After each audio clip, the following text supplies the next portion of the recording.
Les fondations fleurissent en Suisse. 13 000 de ces sociétés sont actives dans notre pays dans la recherche, la culture, l'éducation. Elles brassent des dizaines de milliards au total.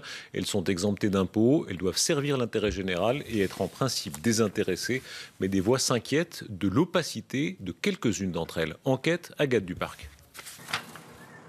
Un quartier résidentiel de Lucerne. C'est ici qu'est domiciliée l'une des fondations les plus riches de Suisse et l'une des plus secrètes. Créée en 2007 par un oligarque russe, la fondation Souleiman Kerimov pèse plusieurs milliards de francs. Elle se déclare active dans l'éducation, la médecine et la culture.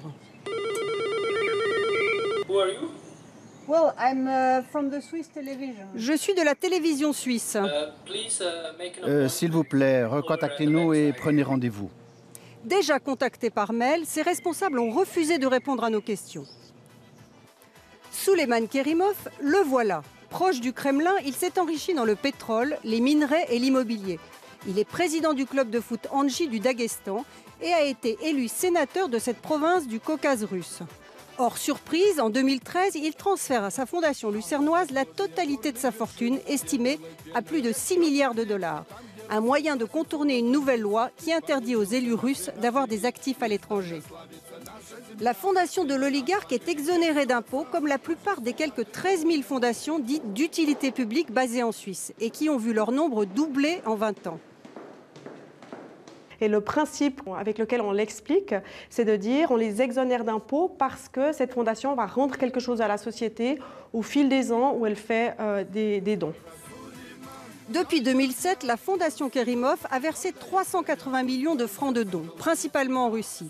Entre autres pour la construction d'infrastructures au Daghestan, dont cet hôtel de montagne, ou encore ses versements pour la publication d'un livre ou le traitement médical d'un enfant. Seuls 2,4 millions de francs sont allés à des projets en Suisse. À Berne, l'autorité fédérale de surveillance des fondations doit s'assurer que les dons aillent bien au but énoncé. Oui, mais comment vérifier ? Quand vous payez, je ne sais pas, l'hospitalisation d'un enfant en Irak ou au Soudan ou ailleurs, c'est difficile de contrôler la contrepartie d'un versement. Certains parlementaires s'inquiètent.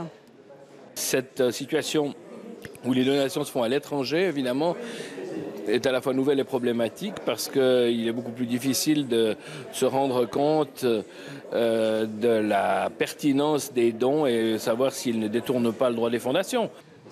L'année dernière, le Conseil fédéral a pourtant tranché, estimant qu'il n'y avait pas lieu de renforcer les contrôles.